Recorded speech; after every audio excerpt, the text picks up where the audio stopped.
Agradeço as palavras amigas de Vossa Excelência, Reverendíssima, ao mesmo tempo institucionais e pessoais. E evoco o exemplo inspirador de Sua Santidade o Papa Francisco, no seu combate pela dignidade das pessoas, a sua vida, liberdade e igualdade, e contra os escândalos da miséria, da fome, da guerra, da opressão, do racismo e mais xenofobias, das discriminações, da intolerância no pensamento ou na crença religiosa ou outra, da pedofilia, da violência doméstica, das novas formas de escravatura, da corrupção, do abuso dos mais pobres, doentes, vulneráveis, refugiados, migrantes e excluídos. Saúdo o movimento já entre nós iniciado para as Jornadas Mundiais de Juventude em 2023, que todos desejamos tragam até nós, no Papa Francisco, uma mensagem de esperança numa humanidade cansada de anos longos e largamente estéreis de pandemia. Excelências, desde a última apresentação de cumprimentos, em janeiro de 2020, mudou quase por completo o corpo diplomático que conosco vive o dia-a-dia dos portugueses. Viveram assim, Vossas Excelências, chegados a Portugal, 2 anos de pandemia, 2 estados de emergência e suas múltiplas renovações, e uma crise económica abrupta com reflexos imediatos no agravamento da pobreza e das desigualdades.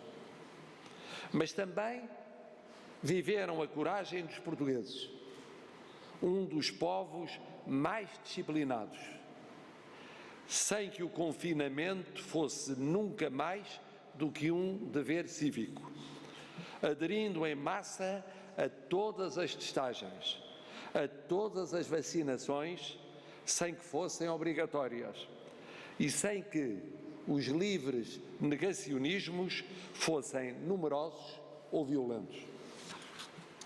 Puderam também comprovar o heroísmo do nosso pessoal de saúde, apoiado pelas Forças Armadas, as Forças de Segurança, os bombeiros, os serviços básicos, as misericórdias ou as instituições de solidariedade social. Puderam finalmente certificar a resistência do nosso tecido empresarial, recuperando nas exportações, superando em 2021 o investimento de 2019, mostrando baixas taxas de desemprego, começando a controlar rapidamente o déficit, aumentando sempre que possível o turismo. Estamos mais perto da superação da pandemia, mas longe do que sonhávamos em 2019, poder ser o nosso crescimento, a nossa correção de injustiças, o nosso acertar o passo na Europa e afirmar com mais força a nossa presença no mundo. Ainda assim, vimos reeleger por aclamação António Guterres, aplaudir o trabalho de António Vitorino, reconhecer o esforço notável da nossa presidência do Conselho da União Europeia, no terrível tempo de maior mortalidade da pandemia, testemunhar o nosso contributo sanitário ao universo, em especial o que fala o português, e realizar eleições regionais nos Açores, eleições presidenciais, eleições autárquicas e avançar no final de 2021 para as agora iminentes eleições para a Assembleia da República. Numa palavra, Portugal resistiu à pandemia, e demais crises emergentes, em unidade política exemplar entre Presidente da República, Assembleia da República e Governo, com permanentes reuniões públicas de decisores políticos e especialistas, juntando antigos e novos protagonistas, todos servidores da causa comum, o povo. Esse povo, que tem 9 séculos de Estado-nação, dos mais antigos na Europa, já viu tudo, glórias e fracassos, sucessos e dramas, atravessou oceanos, contactou continentes, fez império e o terminou, nos casos mais cedo, como no Brasil, que este ano celebra 2 séculos de independência, noutros casos mais tarde, como em Timor-Leste, também este ano a evocar 2 décadas de soberania. E hoje somos irmãos nessa singular comunidade de países de língua portuguesa.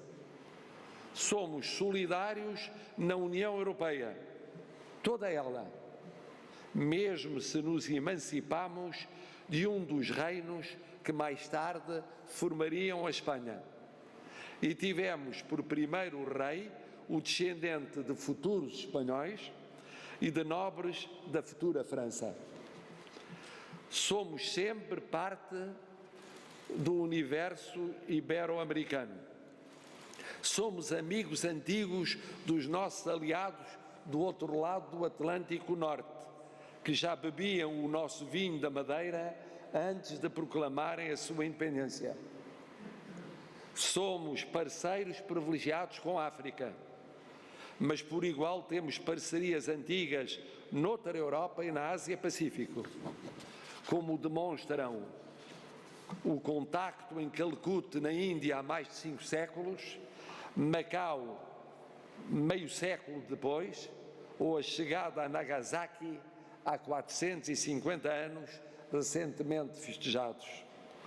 Somos uma diáspora que corporizou também a primeira globalização numa dimensão planetária, sendo a pioneira viagem de circunnavegação uma prova dessa nova perspectiva do mundo. Bem se pode dizer, sem desprimor para nenhum dos povos e Estados de Vossas Excelências, como eu dizia quando ensinava na universidade, sempre a professores, colegas, vindos de muitas paragens, quando me davam lições estratégicas ou táticas de direito, de ciência política ou de relações internacionais, e vinham das academias e dos centros de pensamento mais famosos, falando sobre lugares, gentes e sistemas que estavam a descobrir ou a redescobrir. Eu limitava-me a sussurrar, em tom humilde, com um ligeiro encolher de ombros e um sorriso entre o ingênuo e o matreiro, já lá estivemos há uns séculos. Excelências, olhando para o mundo neste começo de 2022 e assente nas coordenadas da nossa política externa e de defesa, que é a mesma década após década, presidente após presidente, maioria após maioria, governo após governo, o que ocorre dizer a Vossas Excelências é simples e breve. Primeiro, há problemas de todos e que por isso são globais, indesmentíveis.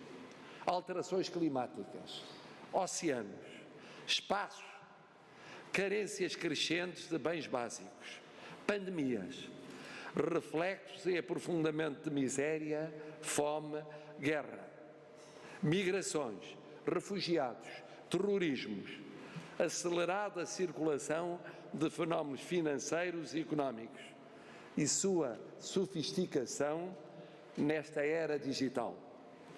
Podem discutir-se as causas, a dimensão ou os efeitos. É pura perda de tempo negar a sua existência. Segundo, para problemas de todos, nenhum, nem mesmo o mais poderoso dos poderosos, tem condições para agir sozinho ou apenas com uma mão cheia de amigos e aliados. Para problemas globais, processos de soluções globais. Ou seja, multilateralismo e não unilateralismo ou apenas bilateralismos. Terceiro, o mundo já não é nem bipolar, nem unipolar, nem sequer tripolar, é multipolar. Pensar mesmo que um qualquer dos chamados grandes ou médios grandes polos pode fazer o que quer sem custos é outra ilusão. O multipolarismo de graus diversos só acentua a necessidade de multilateralismo e com ele de respeito do direito internacional e do papel das organizações internacionais. Quarto, não há na vida internacional como na vida interna dos Estados nem gestos sem consequências, nem situações conjunturais favoráveis ou desfavoráveis que sempre duram. Não duram sempre as vicissitudes de um Estado ou de um povo que convida outro mais ou menos influente a tentar criar factos consumados tidos por irreversíveis. Qualquer gesto de um ou de outro ou de uns sobre a vida de outro ou outros vai ter sempre um preço, mais cedo ou mais tarde. Isto aplica-se às ameaças clássicas à segurança, como às novas e novíssimas ações híbridas, à luta contra as alterações climáticas, como aos domínios sensíveis da energia ou do digital, como também a proxies, poderes políticos ou movimentos aparentemente da sociedade civil ou sendo dela por outros instrumentalizados, e ainda as estratégias económicas de alcance diverso. Tudo muda mais do que se pensa. Não há sistemas eternos, nem poderes eternos, nem planetas eternos. Só na minha vida já vi 4 ou 5 sistemas geopolíticos globais e outros tantos regionais diferentes. E vi mais. Sistemas com instrumentos do poder político e personalidades neles decisivas converterem-se em personalidades com instrumentos transitórios, porque delas dependentes e sem óbvio sistema duradouro. E vi o oposto. Quinto, Portugal ganha com o ter nascido quando já havia longa história de sistemas e poderes em tantas outras latitudes. Com o ter conhecido esses mundos muito antes da dita modernidade, da chamada contemporaneidade, e de o ter observado com atenção as revoluções diversas da pós-contemporaneidade. Isso não nos deu a projeção de vários dos nossos melhores companheiros de jornada, nem o seu poder económico, militar ou mesmo político, mas deu-nos o poder da experiência, o poder da diplomacia e o poder do ecumenismo das pessoas, bem visível na nossa diáspora. Numa palavra, a credibilidade para sermos construtores de paz. Somos fiéis nas nossas convicções, fiéis nas nossas fraternidades, fiéis nas nossas amizades, fiéis nas nossas alianças, fiéis nas nossas parcerias, fiéis nos nossos diálogos, pontes e entendimentos.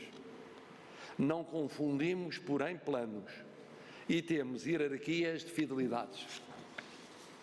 Continuamos a pensar que não se deve trocar permanências por modas, nem uma visão de médio e longo prazo por uma perspectiva de curtíssimo fôlego. Gostamos de trabalhar sempre a pensar nos outros e não só em nós próprios. É precisamente esse o espírito altruísta que nos anima na candidatura ao Conselho de Segurança para o biênio 2027-2028, tal como na organização da Conferência dos Oceanos das Nações Unidas deste ano, tal como nas missões das Nações Unidas, da NATO ou da União Europeia, tal como na defesa da reforma e vivificação das organizações internacionais. E nunca nos cansaremos de apelar ao bom senso, que é o bem hoje mais raro na política doméstica e na política global. O bom senso no clima como na pandemia. O bom senso na recuperação económica como na solidariedade social. O bom senso no digital como na energia. O bom senso nas crispações verbais como nos empolamentos do que divida, alimente egoísmos, feche portas, sem abrir para mais nada que não sejam vazios ou ilusões a prazo. Excelências, que este novo ano traga para Vossas Excelências, para vossos chefes de Estado, para vossos povos, mais felicidade, o que tudo somado simboliza mais felicidade para a humanidade, que é uma e uma só, feita de pessoas de carne e osso, que deveriam ser elas, e só elas, a razão de ser da vida e da responsabilidade de todos nós.